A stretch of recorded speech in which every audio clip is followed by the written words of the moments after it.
Just in case you weren't convinced that Islam is Babylon reborn, the mother of harlots sitting on the beast, look no further than this.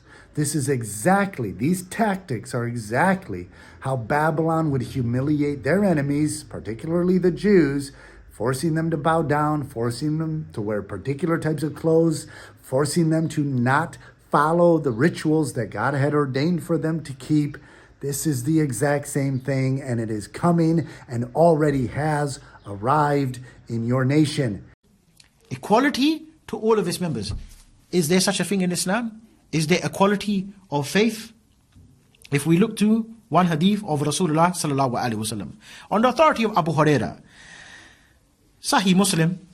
So no Sunni Muslim can really argue against Sahih Muslim or Sahih Bukhari. Rasulullah said, don't greet the Jews and the Christians before they greet you, and when you meet any of them on the roads, force them to go on the narrow side of it. And Imam Maliki said the same thing as well. In fact, Umar ibn Khattab, who Rasulullah sallallahu alaihi wasallam, he said that if there was to be another Nabi after me, it would be Umar ibn Khattab in his own charter, not charter of United Nations, in his charter with the people of Sham, with those Christians of Sham, in his charter was Kafir and Muslim, they're not allowed to wear the same clothes as one another. If the Muslim, he comes out on the day of Eid and he sees Kafir with nice clothes, the Kafir has to take his clothes off and give it to the Muslims. The Kafir, when he walks inside the street, he has to wear a red belt around his neck, and he has to have his forehead shaved, and he has to wear two shoes which are different from one another. He's not allowed to walk on the pavement. He has to walk in the middle of the road, and he has to ride on a mule.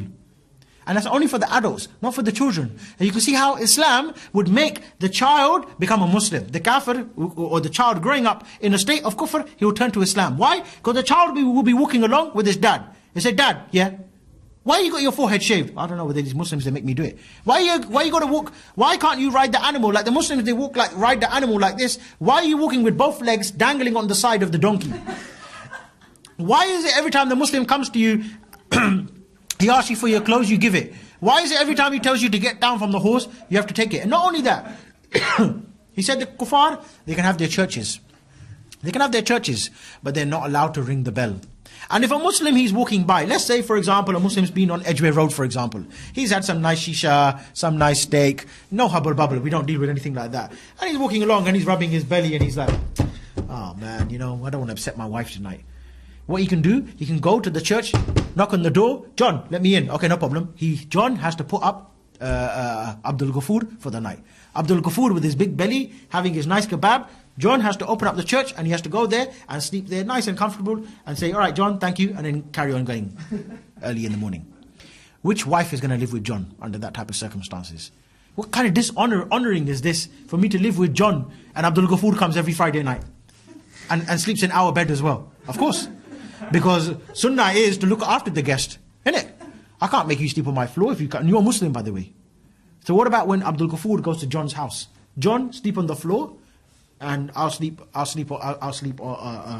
the bed. What's going to happen? Tracy's going to be on the floor thinking, my husband, he's got a forehead shaved, and this one, look at this one, Khatab, mashallah. Which one's more attractive? We're not gay, but I'm just saying. A man with his forehead shaved and one belt around his neck and two different colored shoes, or Amir Khattab. Amir Khattab, we're talking about here now, with that nice Chechen hat, big beard, a bit to the side, yeah? And he's got the badges there, la ilaha illallah, la ilaha illallah, yeah? And he's got a big gun, and he's got a big camouflage jacket on, nice boots, gloves as well. Even if he's got a couple of fingers missing, still looks attractive. Yeah? What's Tracy going to do? John's in for a problem. He just let him in for a kebab, he lost his own wife as well. So everyone's going to become Muslim. That is, my dear brothers, the Islamic State. This must be met, not with a sword, a literal sword, but with the sword of the Word of God, the divisive sword of Christ. There can be no ambiguity. This is not of God. They are not a religion of peace. They are not a religion of tolerance. You cannot sign an alliance. You cannot try to put a mosque, a church, and a synagogue in one location and claim that we're all of one great human fraternity just trying to live along peacefully. That's not going to work. The current state of the Roman Catholic Church as is will be overthrown by this woman, but the remnant will remain. and they will resist by the testimony of the Lamb. And if it means resisting unto blood, we're not talking about taking the life of others, but we will die for the sake of Christ, and he will be magnified, and the Lord will return, and he will judge with a sword of his mouth to rule the nations with a rod of iron. This is not a call for another crusade. The crusade was never Christian.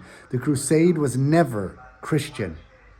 Albeit, I have no problem with the crusade. Local governments rising up and uniting together to push back the Islamic invasion. I'm glad it happened, but it wasn't Christian. If you are a Christian, part of the remnant, those who follow the true Jesus Christ of Nazareth, rise up, speak, preach the gospel, for it is the power of God unto salvation. You are called to be an ambassador. You are called to withhold and resist that which is evil, cleave to that which is good.